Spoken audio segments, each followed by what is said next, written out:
Well, hello, it's Trevor Hamaker. I'm the creator of Better Youth Ministry. I'm so glad you're checking out this video. Do me a favor, if you like it, I would love for you to subscribe, and that way you don't miss any of the future videos that I put together.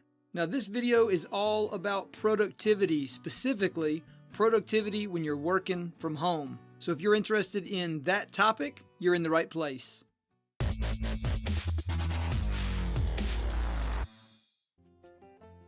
Now imagine this situation with me.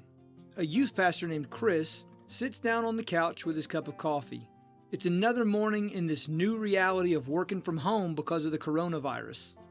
Chris likes his job because he likes being around people and he likes the feeling that he's making a difference with the next generation. So times like this can be especially tough for youth pastors like Chris.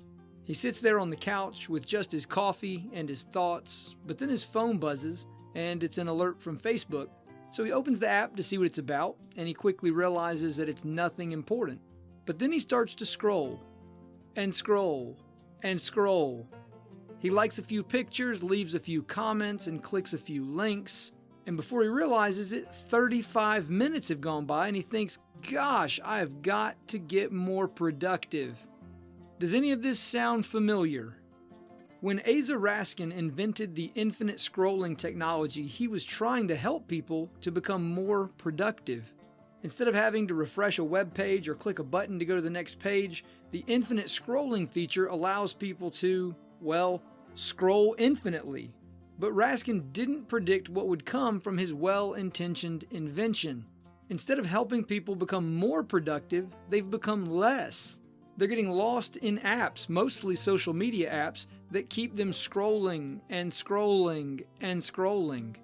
Raskin realizes why it's so hard to stop the scroll. He says, if you don't give your brain time to catch up with your impulses, you just keep scrolling.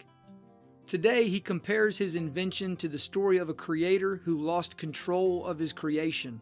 He genuinely believed that his technology would make the world a better place, but now he's apologizing for what it's done to us. Productivity is a big deal now. Of course, it's always been important, but now when we're all working virtually from home, productivity is even more important than it's ever been. And it seems like there's two ends of the spectrum for people in this situation. Person number one, let's call him Nonstop Nick, is at his computer or on his phone pretty much all day and night. He's doing work, checking off tasks, and generally feeling busy. And then there's person number two, let's call him Scattered Steve. He sleeps in, binge watches shows on Netflix, checks social media, and has a general feeling of being unmotivated and unproductive.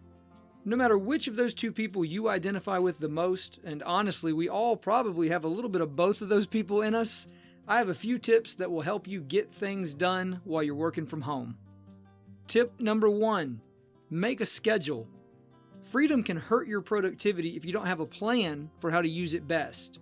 You don't want to aimlessly walk around your house randomly doing the next thing that catches your attention. So before you go to sleep at night, write down your plan for the next day. Here's a scheduling tool that I use to map out what my days are going to look like. And here's what you want to ask yourself. What time will you get up? What will you work on first? When will you stop working for the day? Which projects or tasks need to be finalized by the end of the day?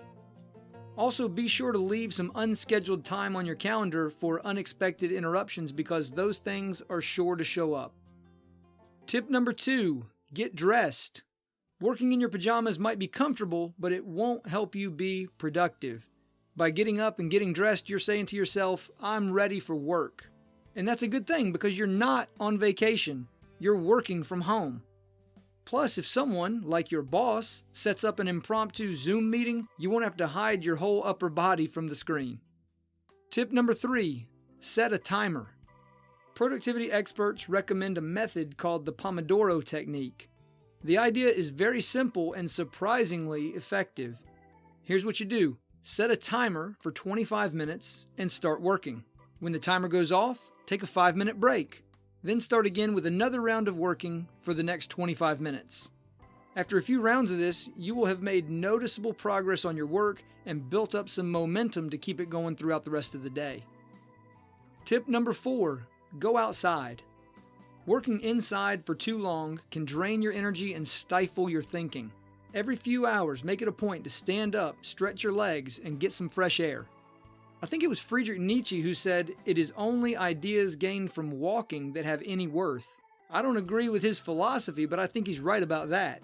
Just be sure to keep social distance if you see someone else while you're out walking in the neighborhood. Tip number 5, avoid distractions.